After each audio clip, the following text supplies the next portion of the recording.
Innal hamdalah wassalatu wassalamu ala Rasulillah Sayyidina Muhammad ibni Abdillah wa ala alihi wahbihi wa mawallah amma ba'du. Teman-teman majelis muslimin dan muslimat, semoga Allah muliakan dunia akhirat. Segala puja dan puji kepada Allah. Kita dapat berkumpul di sini, mudah-mudahan berkumpulnya kita di sini merupakan amal soleh sehingga kita bisa bertawasul dengan amal soleh tersebut. Berharap Allah jadikan hari yang akan datang dalam kehidupan kita lebih baik dibandingkan dengan hari ini, insya Allah. Kami persilakan Pak Ustadz, topik kajian kita hari ini adalah takwa dalam perspektif kesolehan sosial bagian 1. Silakan Pak Ustadz. Baik, a'udzubillahi minasyaitonir rajim. Bismillahirrahmanirrahim. Assalamualaikum warahmatullahi wabarakatuh. Waalaikumsalam warahmatullahi wabarakatuh. Alhamdulillah, masya Allah, tabarakallah, alhamdulillah, alhamdulillah, alhamdulillah, wa ridha nafsihi wa zinata arsihi wa bidari kalimati. Alhamdulillah, adada ma khalaqta wa razaqta wa ahyayta ila yawmin tab'atsu man afnayt. Allahumma salli wa sallim wa barik ala rasulika wa nabika habibina al-Mustafa Sayyidina Muhammad sallallahu alaihi wasallam wa ala alihi wa ashabihi wa man tabi'ahum bi ihsan ila yaumiddin kama sallaita wa barakta wa hamda ala khalilika wa nabika imam an-nas Sayyidina Ibrahim fil alamin innaka hamidun majid. Ketika kita ucapkan alhamdulillah,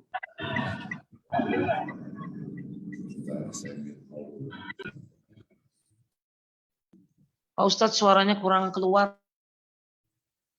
Tes 1, 2, 3 tes. Dah jelas? Kurang jelas ya?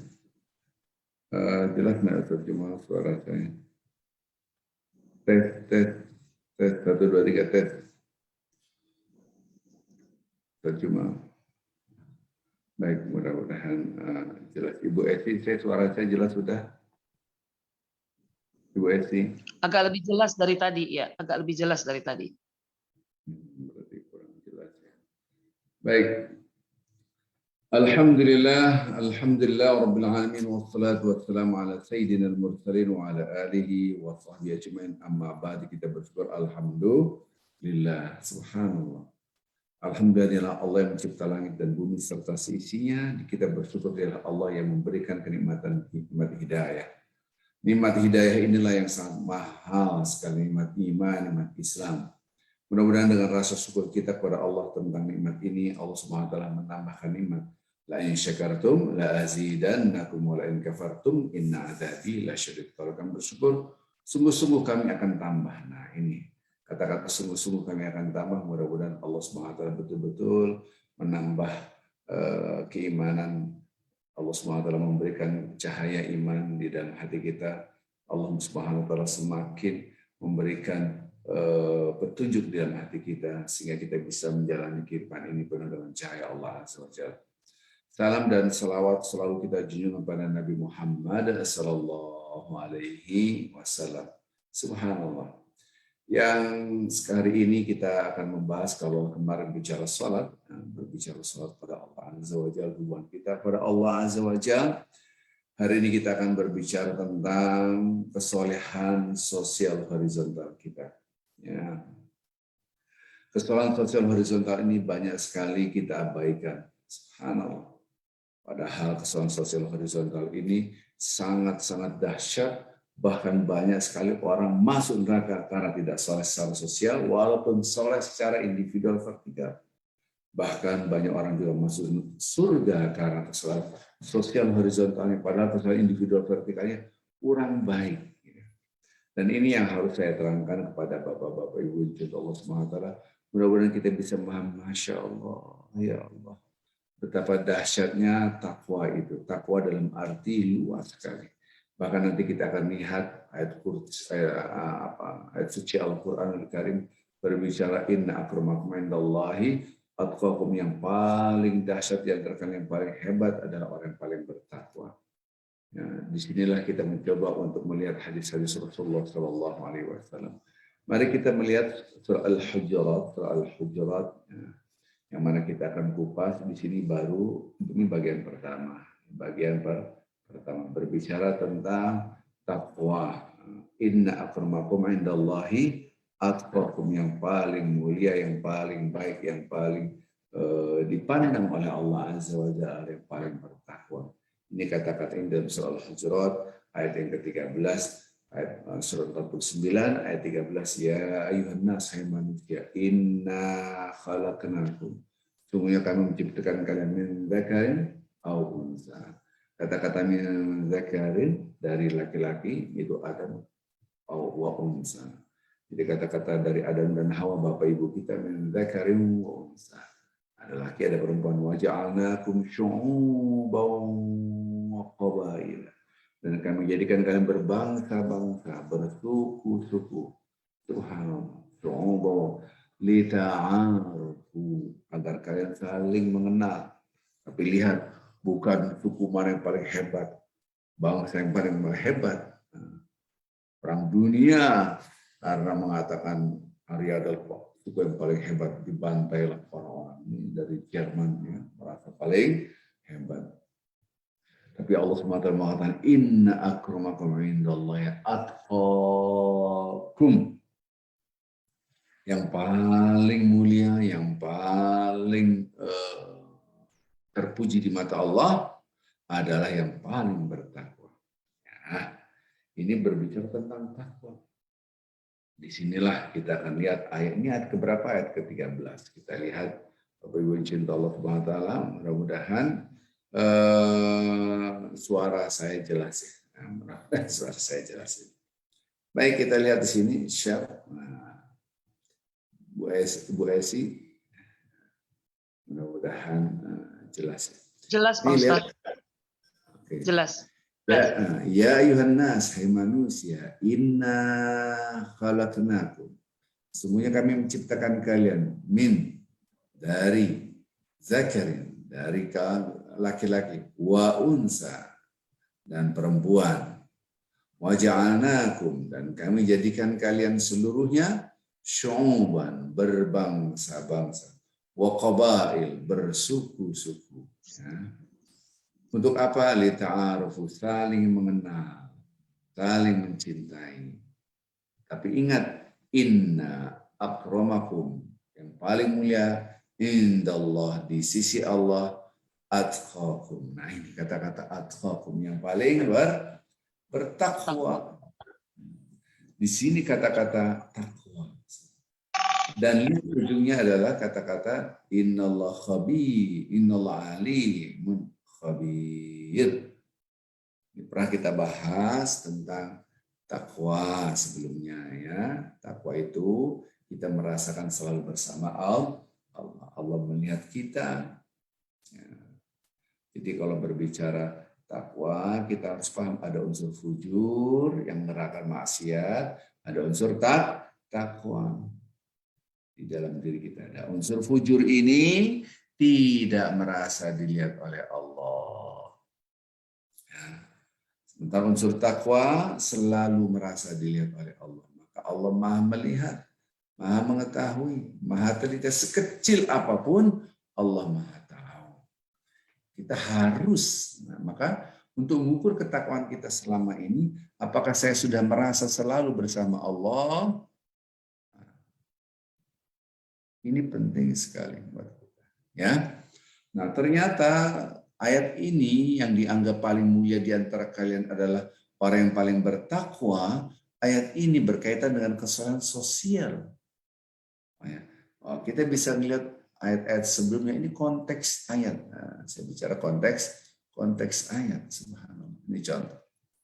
Ayat-ayat sebelumnya, innamal mu'minuna ikhwatun. Kata-kata ikhwatun itu, Masya Allah. Ini kita ini sedang bersaudara. Kita dalam bersaudara. Ikhwatun, kita saling bersaudara. Maka fa'aslihu baina akhwaikum. Bukan bainakum. Kalau kalian beribut, berselisih, damailah. Jadi damaikanlah kalau ada yang berantem ribut kita mendamaikan. Wattaqullah, takwa lagi nih. Saya selalu mengatakan semua perintah takwa tidak lepas dari dua. Allah mengawasi dan akibat perbuatan. Akibat perbuatan. Bertakwalah la'allakum turhamun. Agar kalian mendapatkan rahmat. Beruntung dong. Untung. Rahmat Allah, Allah berdahsyat. Rahmat Allah itu dahsyat. Rahmat Allah itu bentuknya itu ampunan Allah.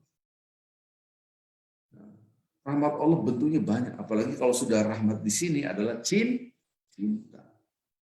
Kalau cinta urusan kita dimudahkan, ya kan? Dimudahkan oleh Allah urusan kita. Maka kadangkala orang tanpa disadari hidupnya susah karena melakukan permusuhan. Nah, oke. Jadi berbicara tentang kesalahan apa ini? Kesalahan sosial. Ini tentang takwa. Ini yang disebut dengan mendapatkan rahmat dengan cara apa? Kalau ada yang ribut, kita damaikan. Ini enggak, kadang-kadang dalam perilaku kita malah menjadi provokator, manas-manasin. Lanjut. Ini berbicara tentang takwa semua. Ya ayyuhalladzina amanu.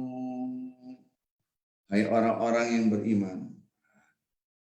La, kata-kata ini adalah perintah atau larangan?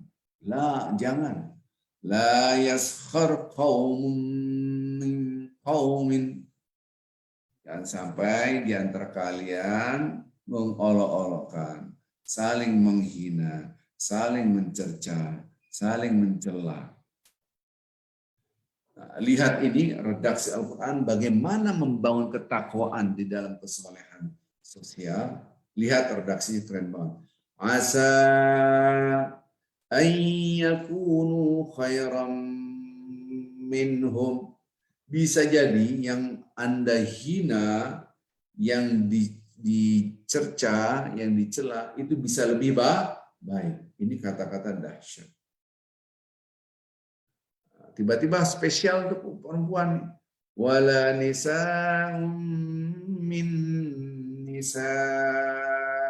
Jangan sampai perempuan mengolok-olokkan perempuan yang lain. Asa ayyakunna khairam minhun. Bisa jadi yang diolok-olokkan itu lebih baik. Kadang-kadang kita merasa lebih hebat.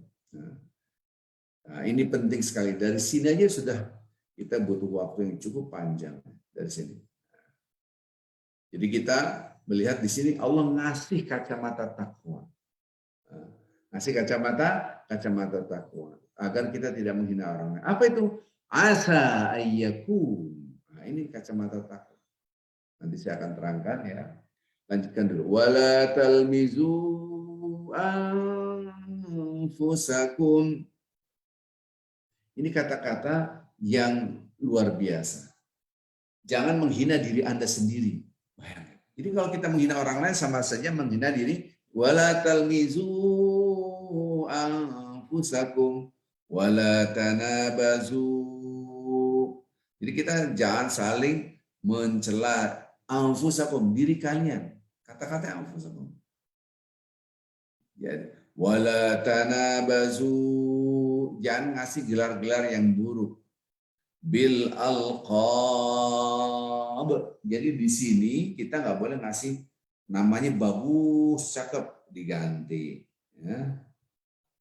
Jadi nama yang bagus tuh nggak boleh diganti. Seandainya namanya Fathullah, bagus kan? Gara-gara dia kehausan, mau minum air mineral, ternyata minyak diminum. Muntah-muntah, akhirnya orang-orang pada ketawa, dipanggilnya petrol. Minyak. Petrol. Nah, ini juga gak boleh. Itu haram. Jadi yang haram bukan saja makan babi, ngasih julukan orang lain. Gitu kan. Jadi panggilannya sampai sekarang petrol. Gitu. Ada lagi panggilannya oglek. Gara-gara orang ngantukan, ya kepalanya oglek. Wah, oglek. Nggak boleh dari sana. Bi'sal ismul fusuqu ba'dal iman. Seburuk-buruk panggilan itu panggilan yang tadi itu setelah dia beriman itu gambaran kefusukan. Wa man lam yatub fa ulaika humudz zalimun. Ini dulu nih. Nah, nanti kita masuk ayat yang lain nih. Jadi satu dulu ayat ini kita bahas dulu satu-satu ya. Baik, kalau kita lihat dalam teks dalam teks Al-Quran ini, pertama kali kita ini melihat orangnya adalah saudara. Sama beriman kita saudara. Yang kedua, ada kata-kata jangan menghina, jangan mengolok-olokkan, jangan meremehkan, jangan mencela. Terus kita dikasih kacamata oleh Allah. Apa itu? Bisa jadi yang mencela itu lebih baik daripada kita yang mencela. Yang dicela bisa jadi yang dihina, bisa jadi yang diolok-olokkan, yang diremehkan, itu bisa lebih mulia di mata Allah daripada kita. Maka itu kalau kita ingin mengetahui apakah saya ini termasuk hamba-hamba Allah yang bertakwa atau tidak, lihat kacamata kita. Kalau kita melihat orang lain, kerenan saya, siapa sih dia? Pinteran saya, paling dia cuma gini doang. Wah, pinteran saya profesor, dokter, dia cuma dokter Andes. Pinteran saya udah S3, dia ber-S1. Hebatan saya gajinya miliaran, dia paling berapa. Hebatan saya lebih ganteng. Hebatan saya lebih cantik dari orang. Mobil saya lebih keren daripada dia. HP saya lebih keren daripada HP itu. HP cuma nggak popo, saya tuh HP-nya lain, Samsung. Hal-hal kayak gini, jadi ternyata pakaian kita itu menunjukkan who am I. Akhirnya menggugurkan ketakwaan. Kenapa? Merasa lebih hebat. Padahal seluruh pujian milik rasa kita bersama Allah jadi tunduk. Selalu saya ingatkan, orang bertakwa selalu merasa dilihat, diawasi oleh Allah Azza wa Jalla. Rasa kebersamaan dengan Allah itulah yang membangun ketakwaan. Maka kacamatanya, ya Allah bisa jadi orang itu lebih mulia dari saya. Untuk mengukur kita baik atau tidak, keluarlah rumah. Lihat orang siapa di depan Anda. Kalau Anda lihat orang itu, kerenan saya, maka Anda tidak baik. Hilang jiwa takwanya. Jiwa fujurnya lebih dominan. Ini proses diterangkan antara jiwa fujur dan jiwa takwa. Maka lihatlah kacamatanya, bisa jadi dia lebih hebat. Ini kisah lagi viral nih, padahal ini kisah lama sekali ya. Saya pernah baca ada beberapa kisah ini ya. Bisa jadi dia tuh lebih mulia di mata Allah daripada kita. Nah, ini yang baru-barusan ini ada ulama besar dari Maroko, dari Maghrib sana. Dia mimpi bolak-balik bertemu dengan Rasulullah Sallallahu Alaihi Wasallam. Bertemu dengan Rasulullah Sallallahu Alaihi Wasallam. Dan di dalam hadis apabila orang itu bermimpi dengan Rasulullah, semuanya dia bertemu benar-benar dengan Rasulullah Sallallahu Alaihi Wasallam. Dikasih tahu, ketemulah orang ini bin ini. Dia tinggalnya di tanah suci, coba dicari. Dia adalah orang yang sangat dicintai Allah dan Rasulnya. Dia penghuni surga. Ya, mimpi ini diabaikan. Besok lagi mimpi yang sama. Akhirnya penasaran, dia berangkatlah ke Al-Makkah. Dicari orang, wah di daerah ini terus dicari, sampailah di daerah yang ternyata di situ banyak orang-orang yang saleh. Kemudian setelah didatangin, Allah astagfirullah. Orang-orang itu, siapa kamu nyari ini orang kagak bener. Nah, lihat, ini orang kagak bener, ini orang enggak ke masjid, enggak ini, pokoknya jelek. Dan yang penting saya mau ketemu dengan dia. Allah. Akhirnya ketemulah. Nampak orang ini apa ini? Kamu namanya ini nih, iya betul. Itulah yang aku bertemu dengan Rasulullah dalam mimpiku bahwasanya engkau ada penghuni surga. Mustahil. Ya, enggak mungkin. Nangis.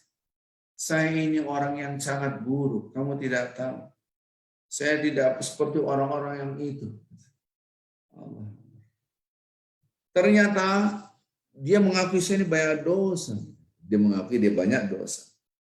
Apa yang saya bisa lakukan? Saya tidak seperti orang-orang yang mungkinnya jenggotnya panjang ke masjid, baca Quran. Tidak seperti mereka. Saya ini jauh dari Allah. Bagaimana kamu menceritakan ini adalah bohong?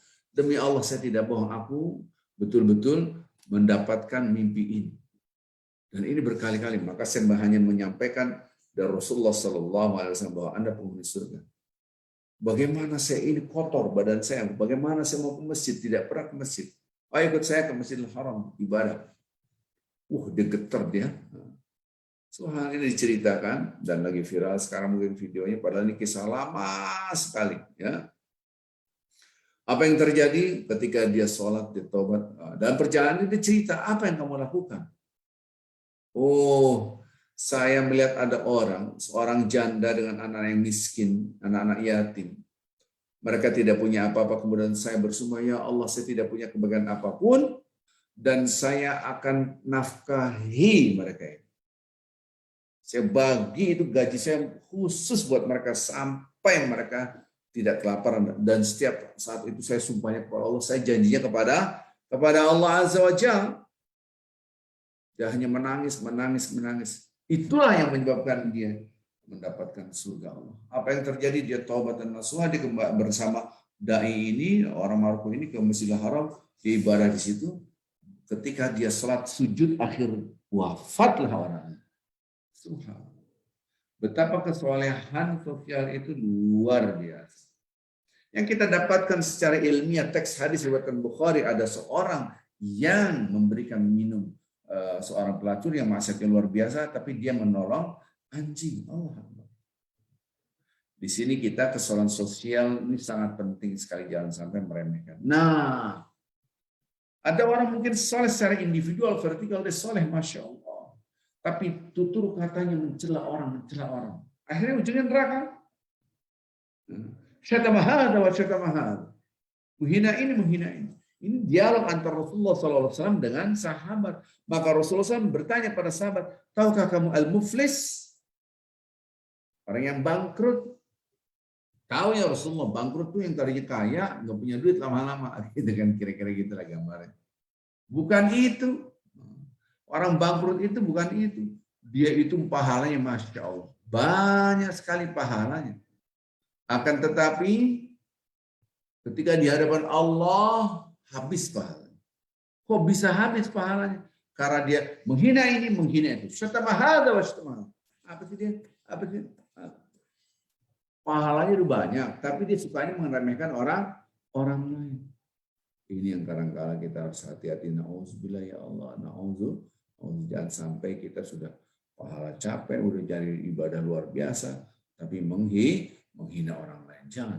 Na'udzubillah. Maka itu pahalanya habis, bangkrut. Ketika dia menghadap Allah Azza wa Jalla, ditanya oleh Allah, apa yang kamu lakukan? Ini bla-bla ada ceritanya. Disinilah Allah Subhanahu wa taala memperlihatkan dalam kisah hadis ini bahwa orang itu mau melangkah ke surga. Ya Allah, si fulan begini, ya Allah, si fulan ini. Si fulan itu maksudnya orang ini yang banyak pahalanya, dia dulu beginikan saya, nyakitin saya. Akhirnya habislah pahalanya. Jadi pahala itu diambil buat orang yang disakiti, buat orang yang dicela, buat orang yang diremehkan. Ambil lagi. Ada lagi orang nuntut lagi, ambil lagi. Ada orang lagi nuntut lagi. Akhirnya habislah pahala orang ini. Maka bangkrut. Tapi tetap ada orang yang menuntut, ya Allah, nanti kita tuntut di akhirat. Orang ini begini, orang ini begini. Akhirnya, karena dia nggak punya pahala lagi untuk berbagi, dosa yang disakiti, yang dicela, diambil, dikasih oleh orang yang tadi.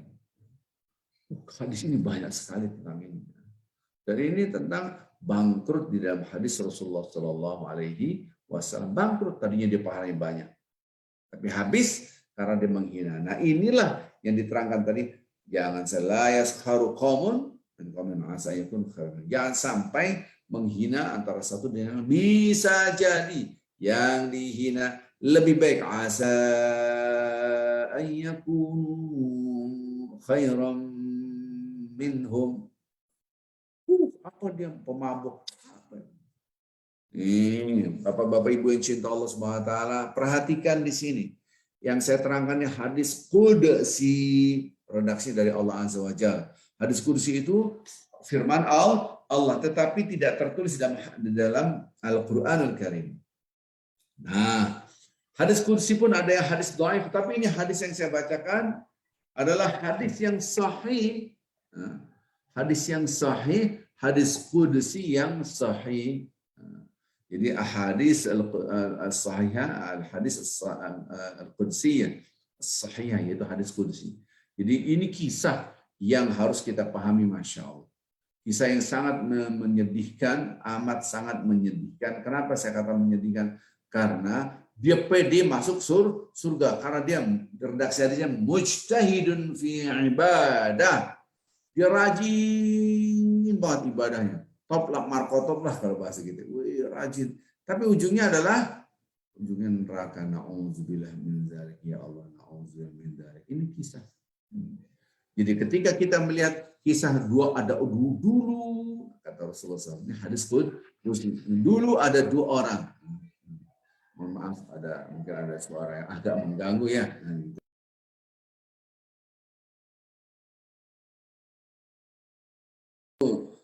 Dulu ada dua orang bersahabat, saking bersahabatnya, seperti saudara, udah deket banget. Ini yang kadang-kadang kita lupa betapa dahsyatnya kita saling mengingatkan. Tapi saling mengingatkan, ada orang merasa paling hebat, paling top. Padahal dia mujtahidun fil ibadah. Dia sangat rajin ibadahnya. Baca Al-Qur'annya, Masya Allah. Kemudian sholat malamnya, Masya Allah, tabarakallah. Pokoknya Masya Allah. Akan tetapi yang sangat disayangkan, lidahnya menghina orang lain. Lidahnya inilah yang menyebabkan dia neraka. Ini yang sangat kita takutkan. Jangan sampai kita menghina orang lain. Allahumma shalli. Apa yang terjadi? Yang satu, dua orang ini, yang satu mujtahid, ibadah. Yang satu maksiat. Tapi hatinya itu, ya Allah, aku ingin tobat, kok maksiat lagi. Yang terjadi adalah judgment. Nah, ini yang disebut dengan judge, menghakimi, menghina. Jadi orang itu berbuat maksiat, aqsur, katanya, jangan tahan, jangan maksiat. Otomatis, iya. Saya nggak mau maksiat lagi. Saya harus berbuat baik. Diniat. Berbuat maksiat lagi. Orang yang ahli ibadah marah. Maksiat lagi loh. Kira-kira gitu. Gak boleh kayak begini.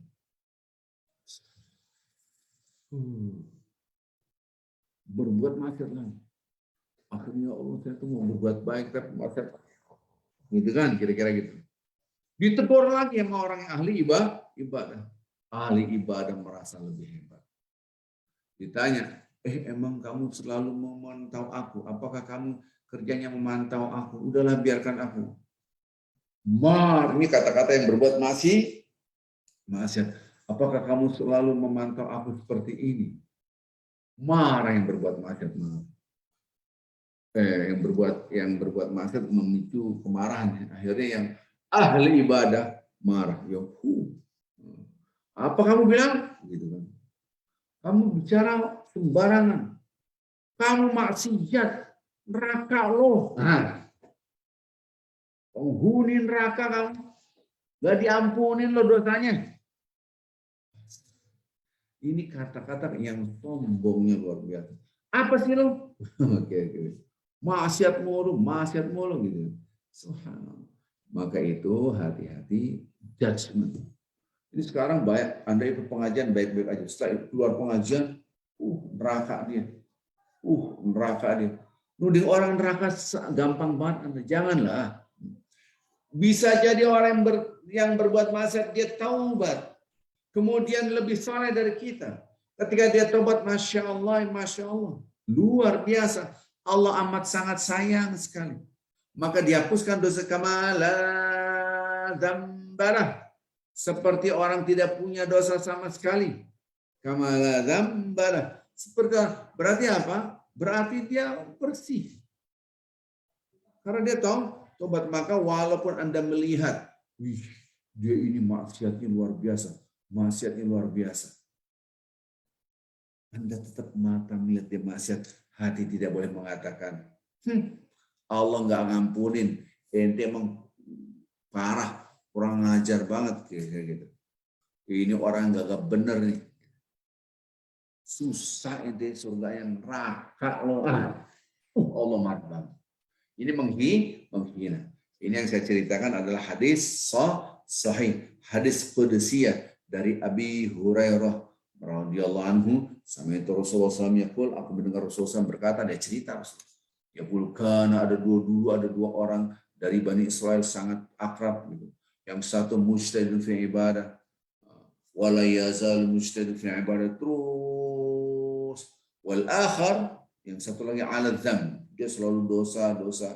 Kemudian yang ahli ibadah mengatakan, iqsir, jangan maksiat, besok lagi maksiat, jangan maksiat, besok lagi maksiat, orang jangan maksiat, besok lagi maksiat. Akhirnya orang yang khalini wa rabbi, akhirnya orang yang maksiat, ya Allah, hai saudaraku, biarkanlah aku dan Allah, khalini wa rabbi, biarkanlah aku sama Allah, aku mau dekat sama Allah. Abu Itha ala anturaqibuni, apakah Anda menjadikan Abu Itha raqiban alayya, apakah Anda diutus untuk selalu memata-matai aku, memonitor aku, mengawasi aku?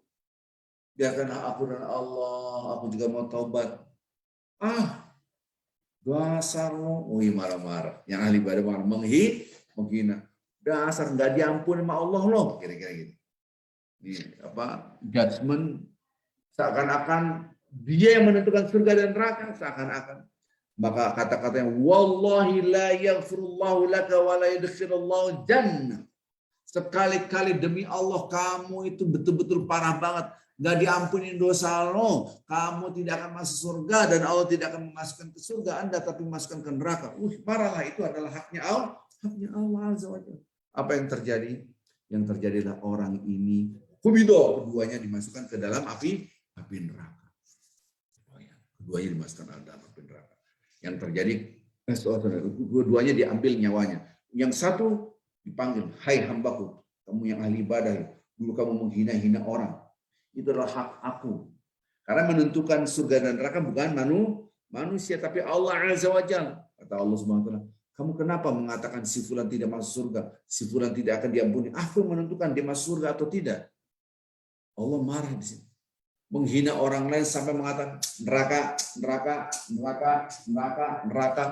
Semua neraka, saya enggak. Dia enak banget dia ngomong. Neraka saya enggak, gitu, enak banget gitu. Nah, apakah Anda lebih tahu daripada aku, kata Allah? Menghina orang.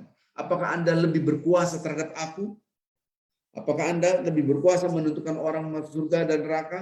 Mengatakan ini tidak akan diampuni? Apakah kamu lebih berkuasa? Apakah Anda mengambil kekuasaan dariku sehingga kamu menentukan ini neraka dan surga?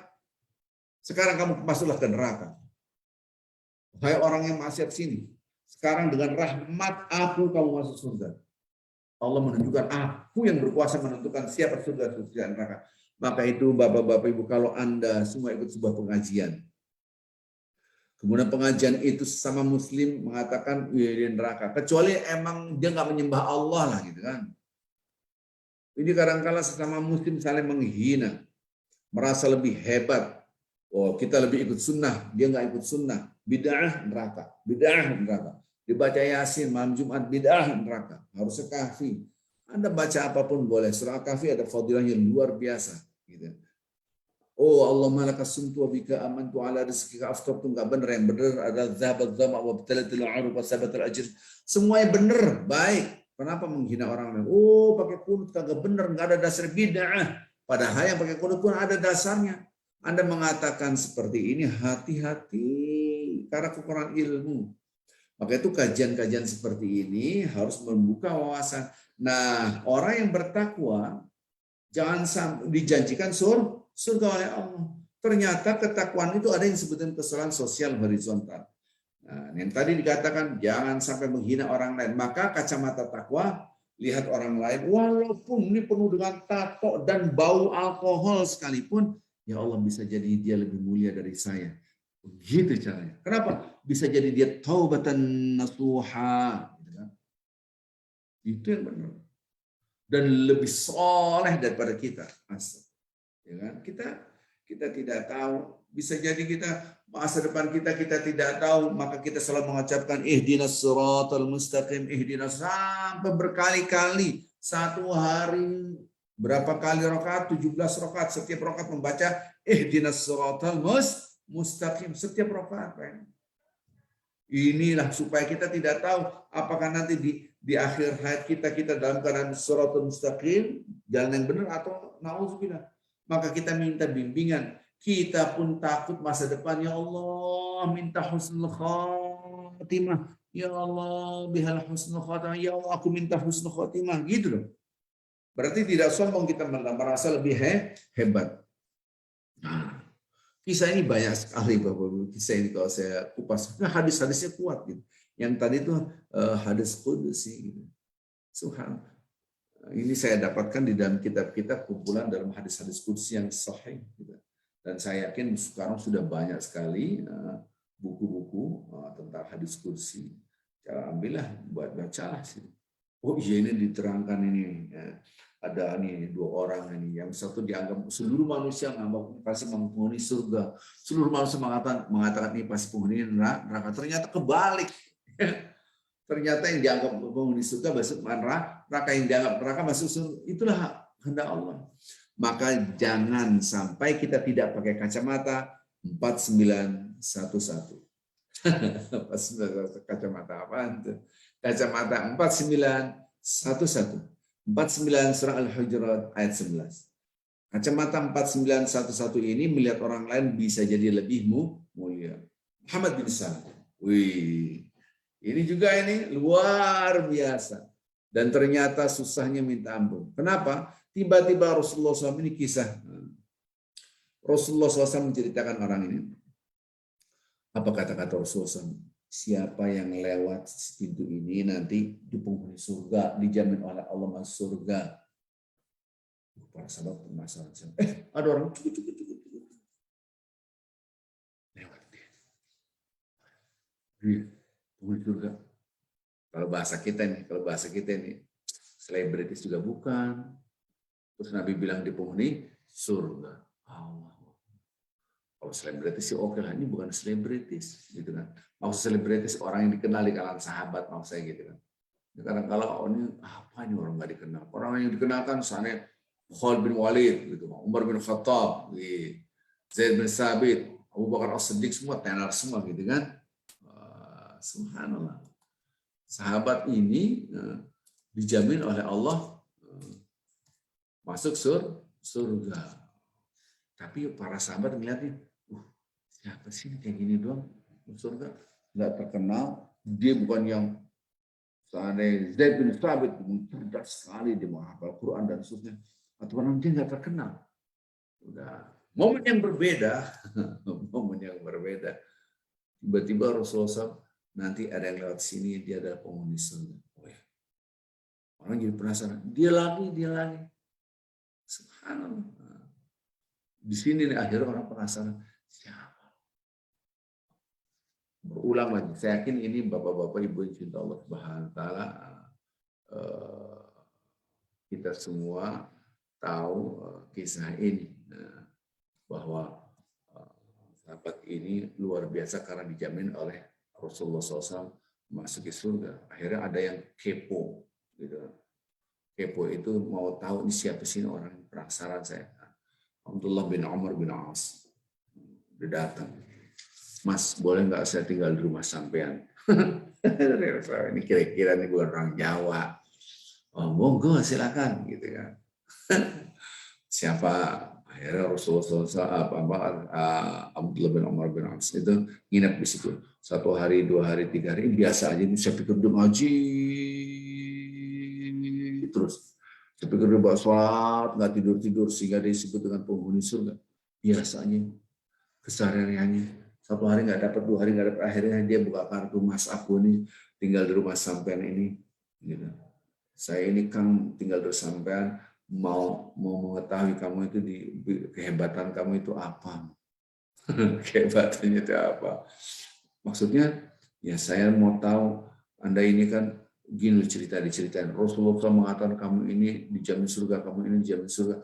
Jadi saya penasaran apa yang kamu kerjakan setiap hari. Saya mau tahu sehingga saya ingin sekali menjadi orang yang dipandang seperti itu penghuni surga. Apa coba kamu perhatiin, coba apa kerjaan kamu? Ternyata pakai kacamata 4911. Kacamata 4911. Karena ini saya mendapat kacamata ini agak susah. Jadi hadis ini banyak kisahnya. Kisahnya yang saya ceritain. Oh, kamu nggak bisa tahu. Saya ini mau setiap tidur, setiap mau tidur, saya bersihkan hati saya. Qalbun salim, hati dibersihkan. Semua yang mencaci maki saya, menghina saya maafkan. Sebelum mereka minta maaf.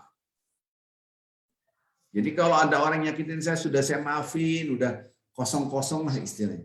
Udah nggak ada hasad, saya bersihkan hati saya dari kebencian, saya bersihkan hati saya dari hasad, dari apapun. Semua cerita tentang ini. Kisah hadis ini bukan satu. Saya kejar lagi hadis yang lain. Sama. Sampai di situ. Jadi orang ini setiap malam membersihkan hatinya agar tidak melihat orang lain, membersihkan hatinya agar orang-orang yang merasa hebat dan menghina dirinya, mencaci dirinya, mencela dirinya sudah dimaafkan sebelum mereka minta maaf. Allah, ternyata ini susah banget ya. Nanti kita terangkan. Kisahnya semua begitu, dia maafkan. Dia bersihkan hatinya dari dosa-dosa sosial, dengki, hasad, apapun, enggak, benci, enggak. Dia bersihkan. Tapi saya benar, dia yang salah. Kenapa dia malah nyalain saya? Orang dia yang salah? Enggak. Udah, saya maafin. Barulah tahu. Saya penasaran. Sekejarnya hadis. Dapatlah hadis menerangkan softwarenya. Karena ini hadis ini banyak dalam kitab-kitab waktu itu masih di Al-Azhar. Saya, ini gimana bisa kayak begini? Kan susah. Ternyata orang itu setiap melihat orang lain, dia katakan dalam hatinya, bisa jadi orang itu lebih mulia di mata Allah daripada saya. Maka dia tidak ada kesombongan. Itulah kacamata 4911. Surat Al-Hujurat ayat 11. Kacamatanya apa? Asa, tadi kan redaksinya asa. Asa ayyakunu khairan minhum. Bisa jadi orang yang dihina lebih baik daripada yang menghina. Kalau perempuan, asa ayyakunna khairam minhun. Bisa jadi perempuan-perempuan yang dihina, dicaci maki, dicela-cela lebih baik daripada yang mencela. Kacamata ini dipakai.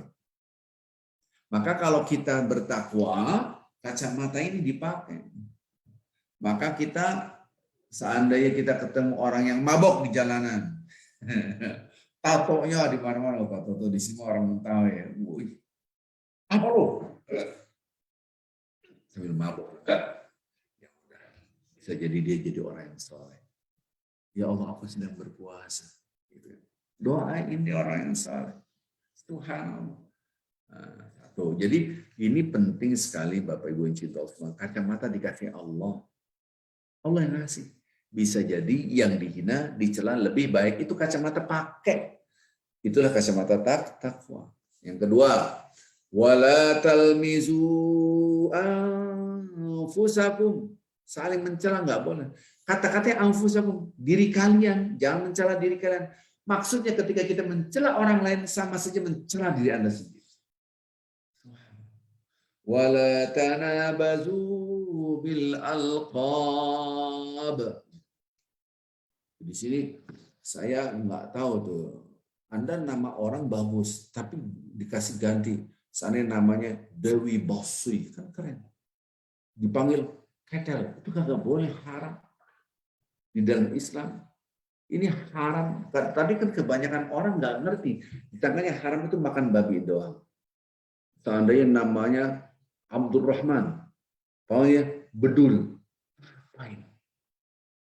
Namanya Abdul Ghafur, panggil Oglek gara-gara ngantuk ini.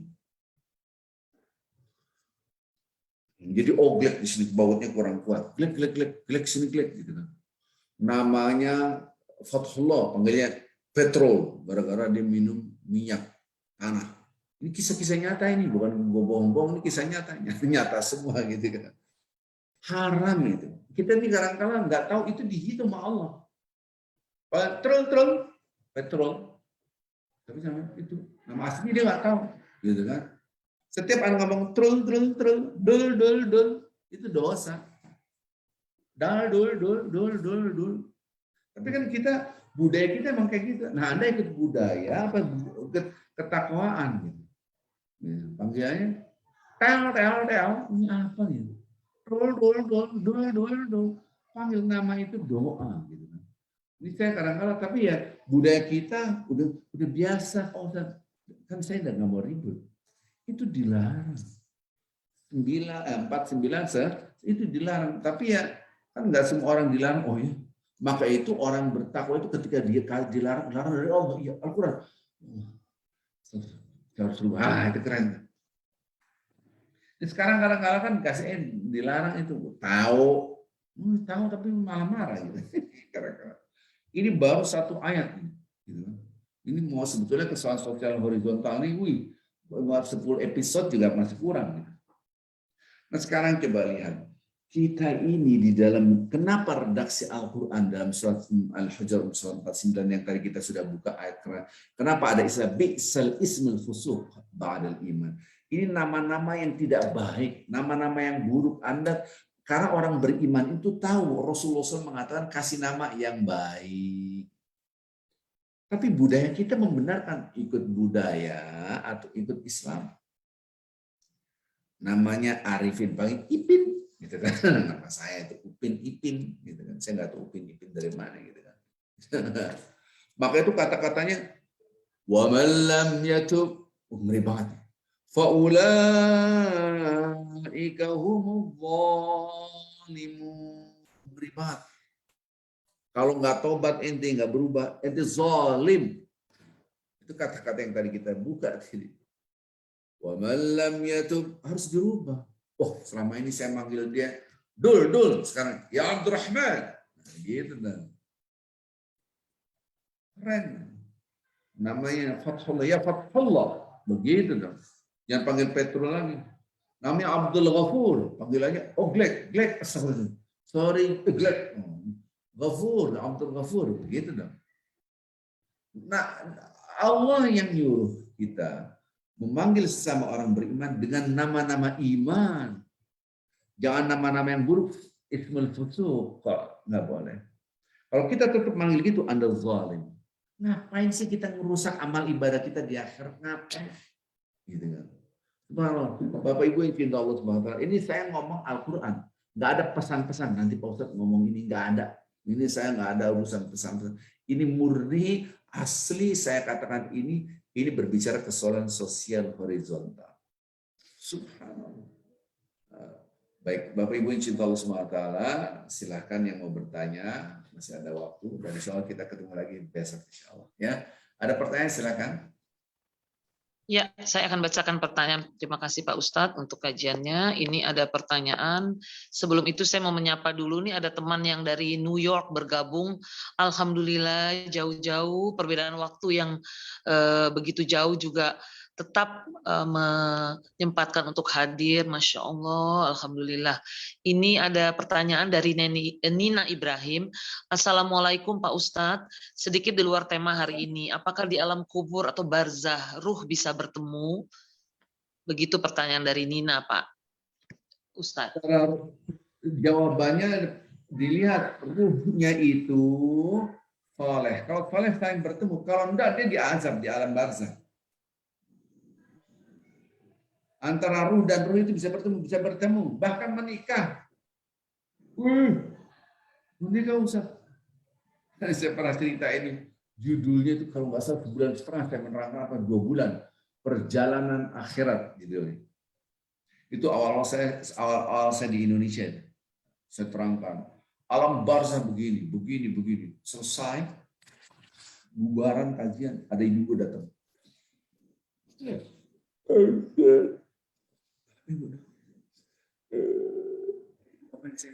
Apakah benar Pak Ustadz tadi cerita itu benar? Iyalah, saya nggak mungkin bohong, masa ceramah saya bohong. Betul nggak Pak Ustadz? Benar, ada yang salah, mohon maaf kalau saya salah. Dia nangis. Pak Ustadz, suami saya soleh banget Pak Ustadz. Dia sholat malam, sholat ini. Dia selalu nyuruh saya sholat dan saya nggak sholat Pak Ustadz. Jangankan tahajud 5 waktu pun tidak. Solehnya luar biasa. Kenapa nangis? Pak Ustadz, suami saya udah meninggal kemarin, ini bulan yang lalu. Innalillahi. Tadi Pak Ustadz bilang orang yang soleh itu bisa menikah di alam barzah, berarti suami saya sudah menikah lagi. Pak Ustadz, suaminya menikah lagi, gitu kan? Ada dalam hadisnya, gitu kan? Ya Allah kasih pasangan mereka lebih baik daripada pasangan di dunia. Itu hadisnya ada. Anda tegak gampang nggak percaya? Lihat aja di Google, masuk hadis doa jenazah, baca pelan-pelan deh. Jadi mereka sering bertemu orang-orang soleh. Oh iya. Ya Allah, aku ditinggal nikah berarti bos. Susah banget. Sekarang ibu sholat, saya sekarang sholat, alhamdulillah duha tahajud saya sholat Pak Ustadz. Saya banyak dosa di Pak Ustadz. Saya ingat suami saya. Bagus gitu, coba ibu mati duluan. Repot gitu kan. Tetap aja bapak menikah lagi gitu kan. Alhamdulillah. Bapak ibu yang cinta Allah SWT. Nah, terus kita bisa bertemu dengan orang yang sudah wafat. Bisa. Rasulullah SAW mengatakan, barang saya bertemu dengan aku dalam mimpi, maka dia betul-betul bertemu dengan aku. Permasalahannya Anda benar yakin ini Rasulullah SAW, bukan saya bertemu Rasulullah, padahal bukan Rasul. Anda juga nggak tahu, nggak pernah baca Rasulullah seperti apa fisiknya. Karena setan tidak bisa menyerupai Rasulullah SAW. Jadi kita juga bisa ketemu. Ya. Bukalah surat Az-Zumar ayat 42, di situ diterangkan. Antara ruh dan ruh bisa bertemu. Karena dalam genggaman Allah, surat Az-Zumar, surat 39 ayat 42. Ada lagi pertanyaan? Belum ada lagi Pak Ustadz. Saya ingin bertanya. Saya waktu itu pernah sedang menghadiri pemakaman. Lalu di situ saya melihat setelah semua orang pergi, lalu tinggal hanya beberapa kerabat dekat seperti anak, lalu adik, kakak. Lalu saya dengarkan di situ, saya ingin tahu begitu loh, mengapa mereka tidak cepat-cepat meninggalkan makam itu, padahal kan sudah kalau 40 langkah kita meninggalkan, dia sudah mulai ditanya di sana, menurut ilmu yang kita dapat begitu. Lalu katanya, jadi dia berdialog, istilahnya kalau nanti engkau ditanya, jawablah ini, Allah seperti mengingatkan kepada si yang dikubur, ini saudara dekat atau anaknya di situ. Apakah itu benar atau bagaimana Pak Ustadz? Karena ada juga. Benar, emang begitu. Dan kita berdoa, ngomong ingatkan boleh mengingatkan. Tapi perlu diingat yang karena itu anjuran Rasulullah Shallallahu Alaihi Wasallam. Dan Rasulullah ngajarin, gitu. Disuruh doa ya Allah kuatkan hatinya untuk ini kalau ditanya banyak. Tetapi perlu diingat yang sangat amat menjadikan kita bisa menjawab itu adalah amal ibadah kita, bacaan Al-Quran kita semua. Ya itu betul. Gitu kan. Jadi tetap aja ini kan luar biasa barzah itu pertanyaannya mengerikan karena suaranya masalah petir dan saya baca mengerikan. Kapan-kapan Nurul Jannah bikin kajian alam barzah. Insya Allah sangat menarik Pak Ustadz, sangat menarik dan sangat ingin diketahui. Teman-teman silahkan kalau ada yang ingin bertanya langsung, ini saya rasa mikrofonnya bisa nanti di unmute. Kalau ingin yang bertanya langsung, silakan raise hand, lalu nanti kita aktifkan mikrofonnya. Silakan, terima kasih. Ada yang bertanya, tinggal klik unmute aja bisa. Oh tidak, besok kita ketemu lagi. Ada yang bertanya, betul, Ibu. Silakan Ibu Dewi Basri. Ibu Dewi. Silakan. Sudah di unmute. Silakan, Wi. Udah langsung ya. Waalaikumsalam warahmatullahi wabarakatuh. Assalamualaikum warahmatullahi wabarakatuh. Pak Ustadz, Waalaikumsalam warahmatullahi. ngomong-ngomong soal ini karena udah ngomong ke alam barzah tadi, kebetulan tadi yang nanya sepupu saya Nina, saya juga mau menanyakan karena ini kan memang kebetulan adiknya Nina juga meninggal nggak lama, kakak saya, kita bersepupu ya. Saya mau nanya Pak Ustadz, apakah gitu ya sedekah yang kita kasihkan kepada almarhum itu harus istilahnya gini, harus dengan garis darah gitu baru diterima, misalnya dari bapak, dari anak ke bapak, dari anak ke orang tua, atau dari kakak ke adik. Apakah bisa untuk sahabat atau untuk kerabat teman-teman yang kita, nih saya mau sedekahkan mumpung bulan Ramadan, saya sedekahkan misalnya, ini bukan apa maksud sedekahkan, semoga amalnya bisa kita kasih untuk si almarhum. Apakah itu tersampaikan? Karena kan bukan garis darah atau bagaimana, saya nggak tahu gitu. Cuman kalau melakukan itu sebaiknya bagaimana? Saya jawab, tidak ada keharusan ada garis darah. Tidak ada. Tidak ada masalah. Seandainya saya wafat ini, Bu Dewi, saya mau sedekah buat Ustaz Arifin yang sudah meninggal, itu boleh, nggak apa-apa. Nggak ada urusannya kita. Insya Allah ntar disedekahin ya Pak, amin. Gitu kan. Nggak apa-apa, saya punya teman baik banget, namanya Abdullah. Masya Allah. Ya Allah, saya sayang sama dia, ya Allah, baik banget orang ini, nolong saya waktu dulu, bla bla. Saya sedekah nih 1 karung beras buat orang miskin, ya Allah, jadikan harta yang aku serahkan ini, yaitu 1 karung beras untuk orang miskin, kasih buat Abdullah, kawan saya. Dia tahu tuh, si Abdullah di alam barzah tahu, teman saya Arifin. Yang ngasih tahu saya malaikat. Subhanallah. Ya kan gitu kan. Maka itu orang tua kita doain terus. Kan anakku udah ada 10 anaknya. Yang satu mikirin waris saja, yang satu berdoain Allah. Orang tua itu tahu siapa yang doain terus, tahu gitu kan. Walaupun di alam barzah yang ngasih tahu adalah para malaikat, ini siapa aku ini adalah doa anakmu. Kasih tahu si fulan. Nah, itu anak, bukan anak bisa juga gitu kan. Seandainya saya mengumrohkan atau menghajikan si fulan, seandainya namanya Abdullah bin Umar seandainya, saya dapat pahalanya, orang di umrohin dapat juga. Ini semuanya dapat. Nah, ini yang kadang-kadang kita lupa bahwa betapa dahsyatnya doa kita buat orang lain, pahala sedekah kita buat orang lain, apapun kebaikan apapun diniatkan buat orang lain, orang itu dapat walaupun tidak ada urusan dengan darah, tapi adik anak kandung, nggak ada hubungan dengan darah, bukan saudara. Baik, saya rasa itu dulu.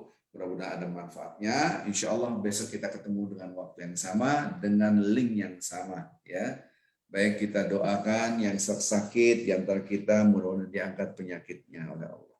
Ya, yang sudah wafat, mudah-mudahan Allah mengampuni segala dosa-dosanya.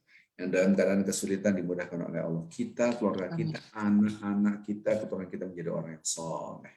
Sama-sama kita baca umul kitab Al-Fatihah. A'udzu billahi minasyaitonir rajim. Bismillahirrahmanirrahim.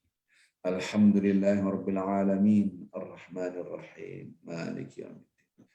Iyyaka na'budu wa iyyaka nasta'in. Ihdinas siratal mustaqim. Siratal ladzina an'amta 'alaihim ghairil maghdubi 'alaihim waladdallin. Nas'aluka ya Allah bi asma'ikal husna kulliha ma 'alimna minha wa ma lam na'lam. Allahumma shalli wa sallim wa barik ala rasulika wa nabiyyika sayyidina Muhammad. Ya Allah, ampunilah dosa kami, dosa bapak ibu kami, orang tua kami. Amin. Sayangilah mereka ya Allah, sebagaimana mereka telah menyayangi kami dari kecil. Waktu yang mustajab ini ya Allah, kami dalam keadaan berpuasa pada bulan Ramadan, bebaskanlah kedua orang tua kami dari azab karena dosa-dosa mereka. Ampunilah semua kesalahan-kesalahan kedua orang tua kami ya Allah. Sayangilah mereka, cintailah mereka ya Allah dengan ampunan Engkau. Dan saudara-saudara kami siapapun yang telah meninggalkan kami, kerabat kami, saudara kami yang telah wafat, ampunilah segala dosa-dosa mereka. Bagi mereka yang sakit, sembuhkanlah ya Allah. Tidak ada kesembuhan kecuali dari Engkau ya Allah. Gugurkanlah dosa-dosa mereka dalam keadaan mereka sakit, ya Allah. Sehingga mereka bersih di hadapan Engkau. Bagi mereka yang dalam keadaan kesulitan, mudahkanlah, ya Allah. Bagi mereka dalam keadaan kesempitan, lapangkanlah mereka, ya Allah. Ya Allah, jadikanlah diri kami, pasangan hidup kami, anak-anak kami, keluarga kami, hamba-hamba Engkau yang bertakwa padamu. Jadikanlah puasa kami, ibadah kami Engkau terima. Bimbinglah kami semua, ya Allah. Sehingga kami menjadi hamba-hamba Engkau yang Engkau cintai. Rabbana atina fid dunya hasanah wa fil akhirati hasanah wa qina adzabannar wa adkhilnal jannata ma'al abrari aziz ya ghafar ya rabbal alamin. Wa sallallahu ala sayyidina Muhammadin nabiyil ummi wa ala alihi wa sahbihi wasallam walhamdulillahi rabbil alamin. Bapak Ibu yang cinta Allah Subhanahu wa taala, kita tutup dengan kafaratul majlis. Subhanakallahumma bihamdika asyhadu an la ilaha illa anta astaghfiruka wa atubu ilaik. Assalamualaikum warahmatullahi wabarakatuh. Waalaikumsalam warahmatullahi wabarakatuh.